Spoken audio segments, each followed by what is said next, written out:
This patient is a 1976 Ventura Les Paul copy. This is a guitar that I bought brand new because I couldn't afford a real Les Paul. And it can be argued that in 1976 some of the copies were actually better than the factory guitars that were being made. But in any case, I couldn't afford one anyway, so that's how I explained it to myself. This guitar has never been adjusted. It's never been worked on. It's never been to a luthier or a guitar tech. I played the hell out of it for a while, and then it's just basically sat. I did upgrade the pickups from the Japanese version of the Gibson humbuckers to Seymour Duncan hot rodded pickups. All these controls are all the same. I upgraded the tuners, and I just yesterday went through and cleaned up the frets. There's a couple of them here with a couple of places where the strings are wearing into them, but not too bad. But I decided, I was going to just string this up this morning, but I've decided I'm going to replace this nut. It's got a plastic nut, and I'm going to go to one of the new Tusk nuts. So, that's what we're doing.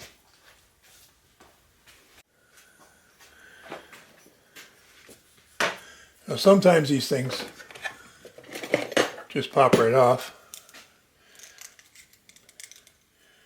And other times it's a battle to take them off.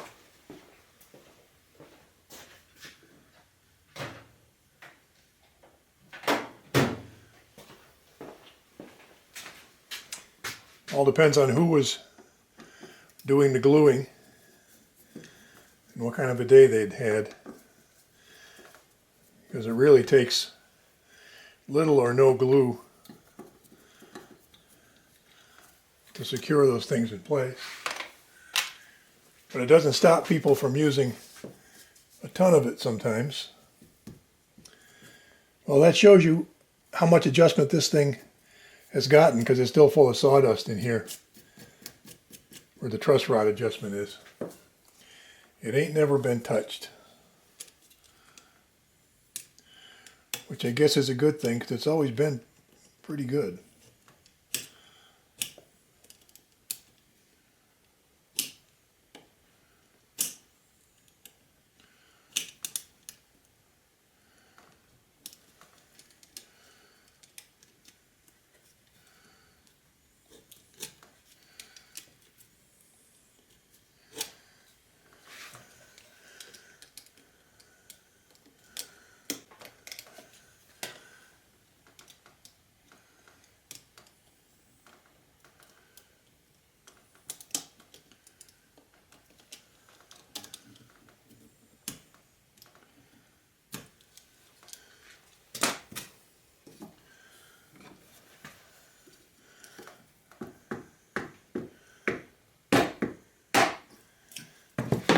How about that? Came right out.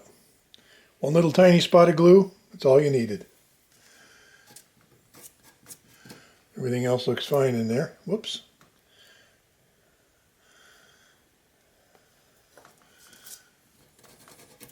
So we just need to clean that up and get a new nut. We'll be good to go.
Okay, so here's the nut we're replacing.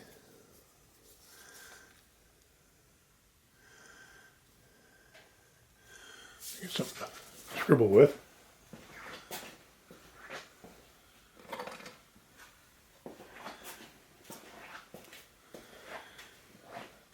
So this obviously is a copy of a Gibson guitar, but I can't just order a replacement Gibson nut because it may or may not be the right kind. So this is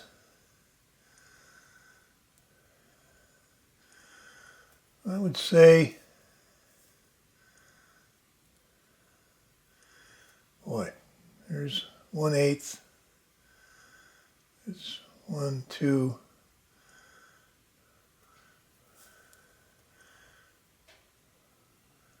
about 5/32, I would say, in thickness.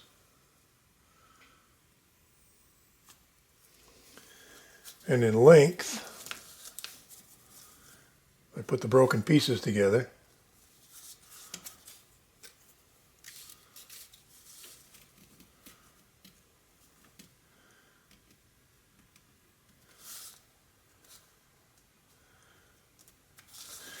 Well, this is a pain in the ass.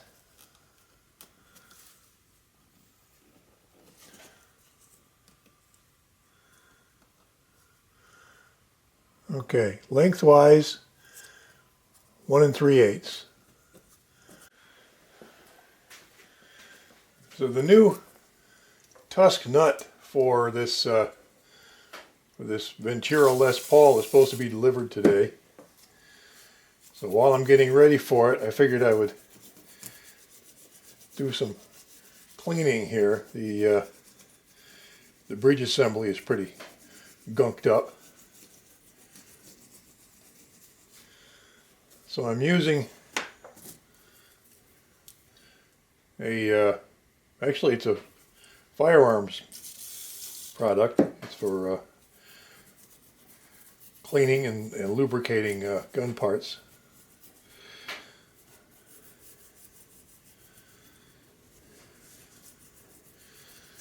So I figured it might be a good choice for this sort of application.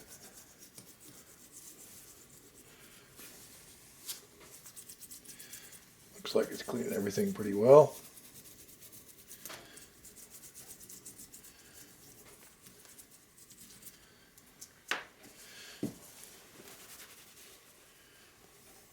Yeah, well, that was a clean rag before, so yeah, I guess it's making a difference.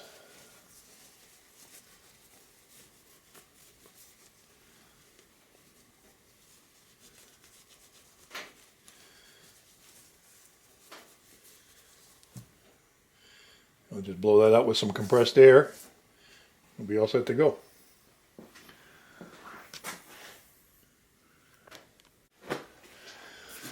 Okay, so the new nut arrived for the 76 Les Paul, or Ventura Les Paul.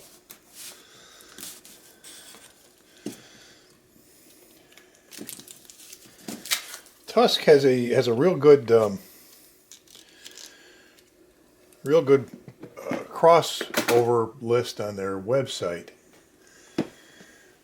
for helping you identify what replacement nut is the closest to what you need.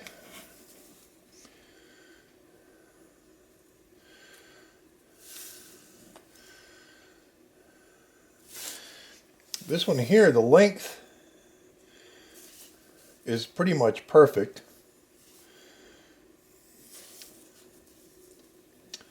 It's too tall, which is fine. I can just grind that down.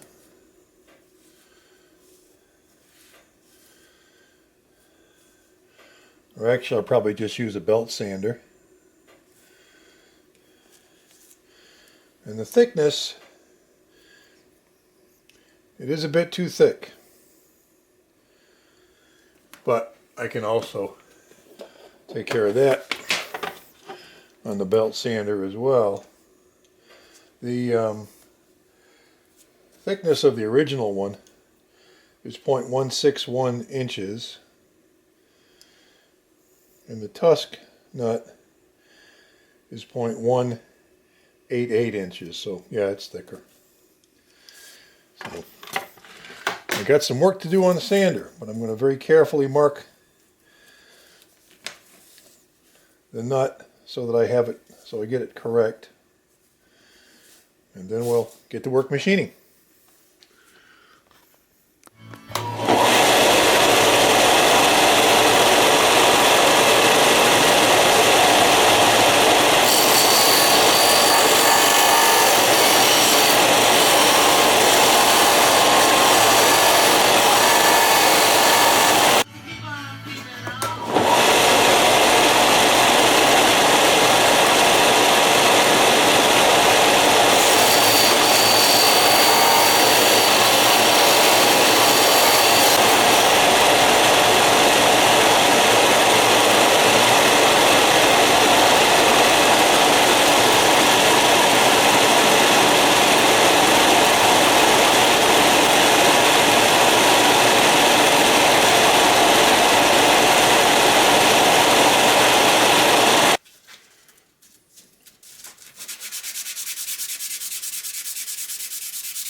Alright, we're looking for 0.161. That's 0.164.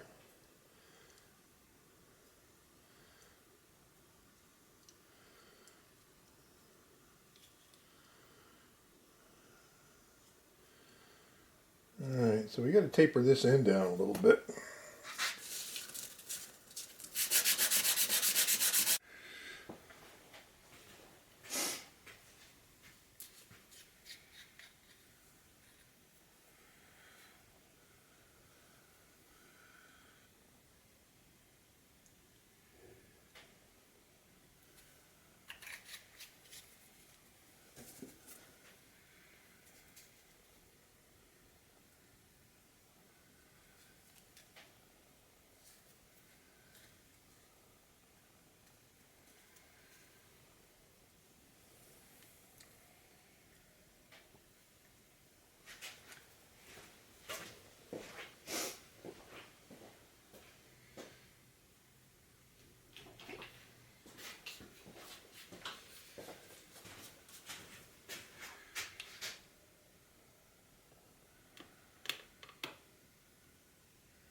Yep, just hold that for a minute and start stringing it up.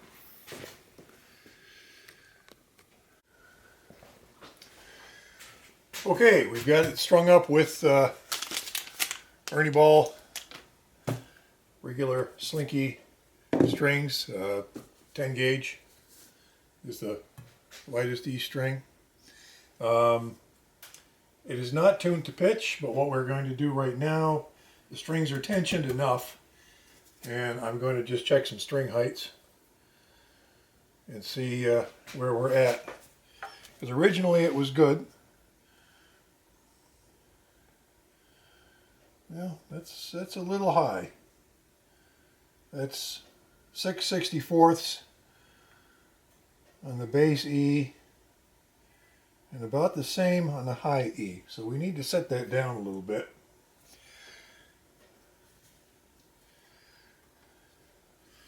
Let's see what we have up here.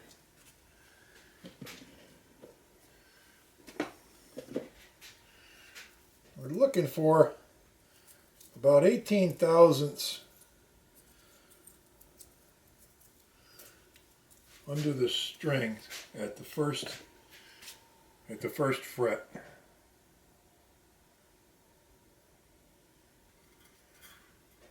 Boy, that is just about spot on. That might do with a little, no, that needs to be lowered a little bit. It's a little too low. Yeah, or a little too high, I'm sorry. Yeah. That's good. That's what I expected it to be. I would have been shocked if it was exactly right because I didn't plan on it being exactly right. You got to leave yourself a little filing room at that end. So I'm going to take some of the, well actually I don't need to take the tension off. I can adjust it just to where it is.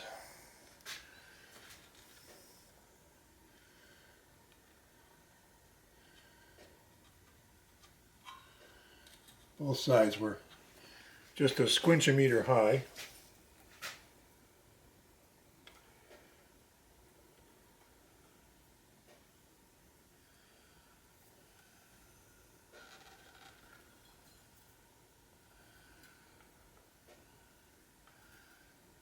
Alright, that's about 5/64ths, and the high E, that's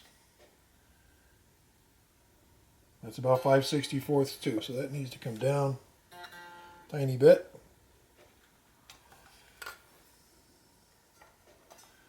Perfect.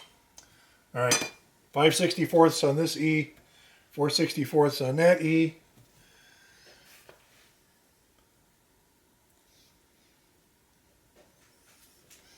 Pickup's way too high, but we can adjust that afterwards. But, alright, so I have to slack off these strings and do my final adjustments string by string, checking with the feel gauge as I go. And we'll check back when that's done.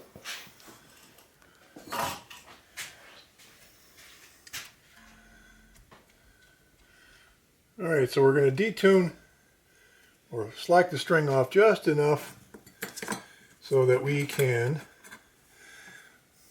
let's see, that's a 46, so that we can file these nuts down, tighten this nut down a little bit. Just got to make the slots a bit deeper.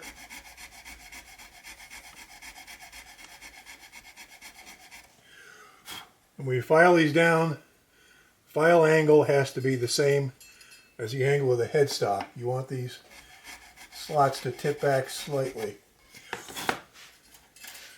And after filing a little bit, we're going to retension the string and recheck the clearance.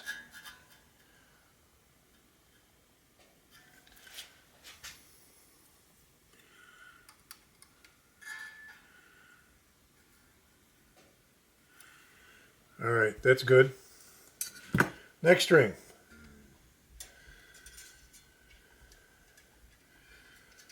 Take that one off. And that is, it's a 36. Oh, right there.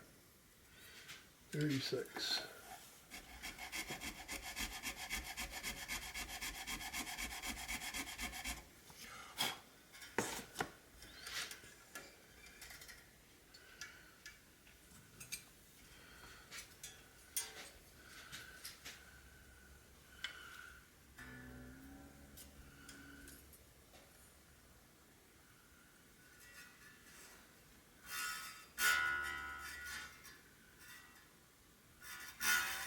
Yeah, that's good too. I got lucky on 2 of them so far.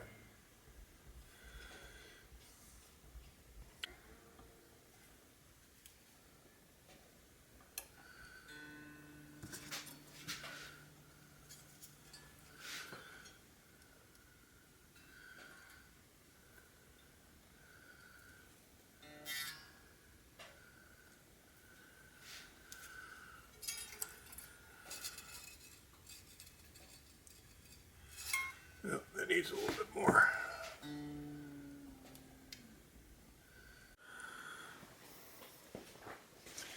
Okay, we've got strings on it.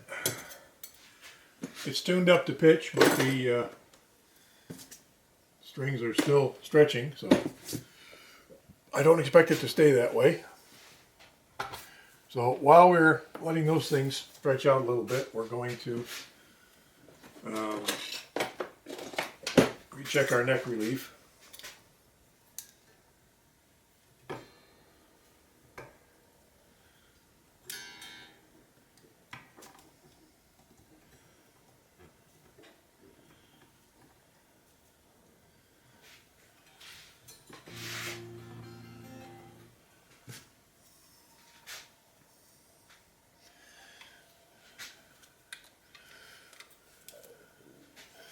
Looking for about 15 thousandths. Whoops, forgot to change this.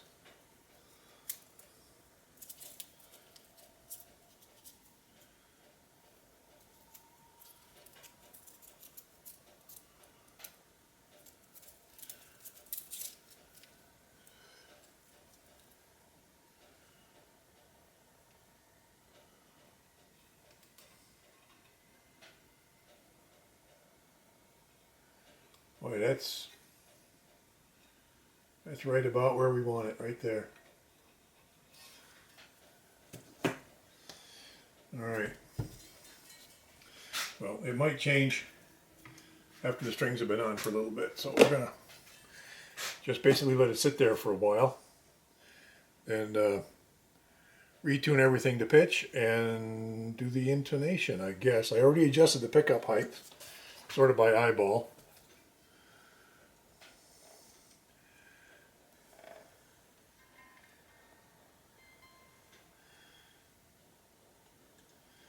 That looks good. All right, so we're going to just let that sit for a bit, and then we'll recheck the intonation. Okay, we've allowed some stretching time. I set all the strings to pitch with my smaller Boss tuner, and for intonation adjustments I go with the Peterson. It's a little bit more precise.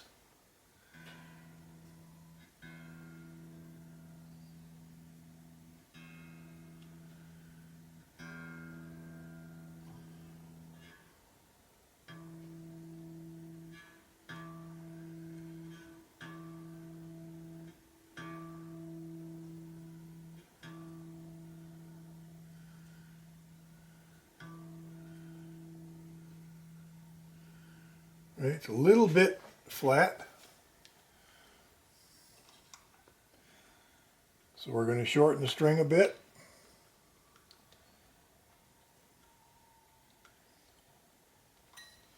Try it again.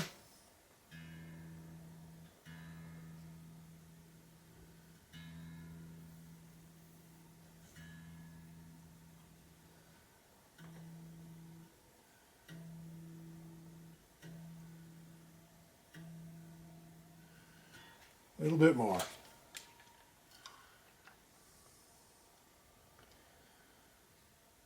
Okay.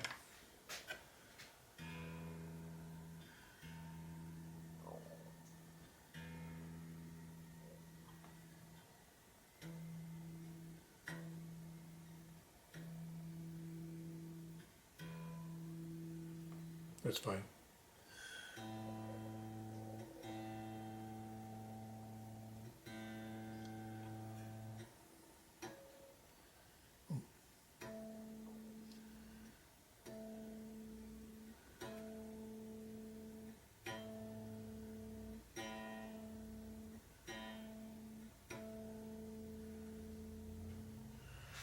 Also a bit flat. That one does not have much adjustment left, so I'm going to have to flip over the little wedge thingy here if I want that to be correct. So I'm going to make a little mental note.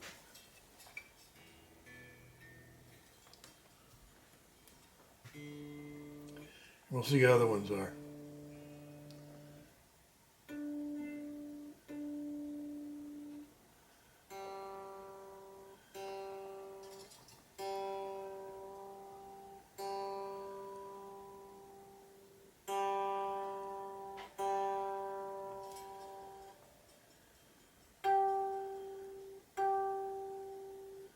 Not sure if you can see, but some of these ramps are pointed this way and some are pointed this way.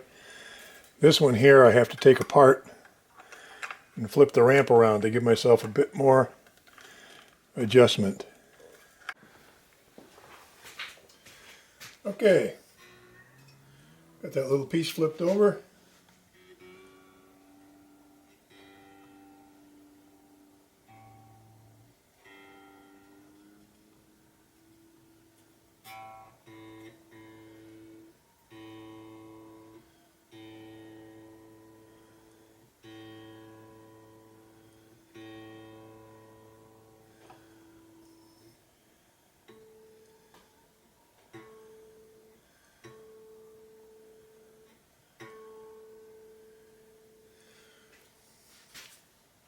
Still a little bit flat, so we're going to crank this up pretty much as far as I can get it, I guess.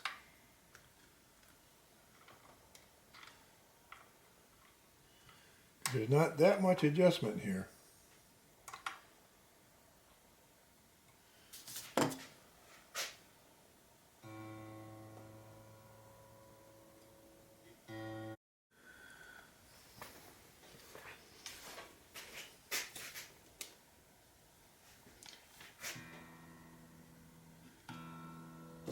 Oops.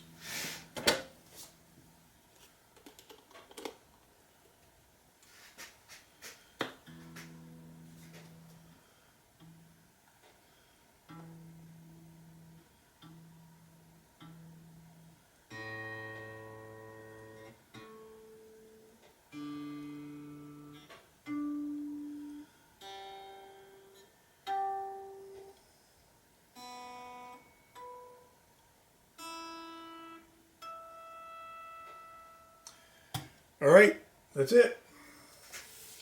It is a playable instrument again. String heights adjusted. New tusk nut. I replaced the tuners previously. I didn't show that, but I did replace those. Adjusted the pickup height. Adjusted the bridge height. Set the intonation. Put new strings on it. Put it back on the wall. I might even play it once in a while.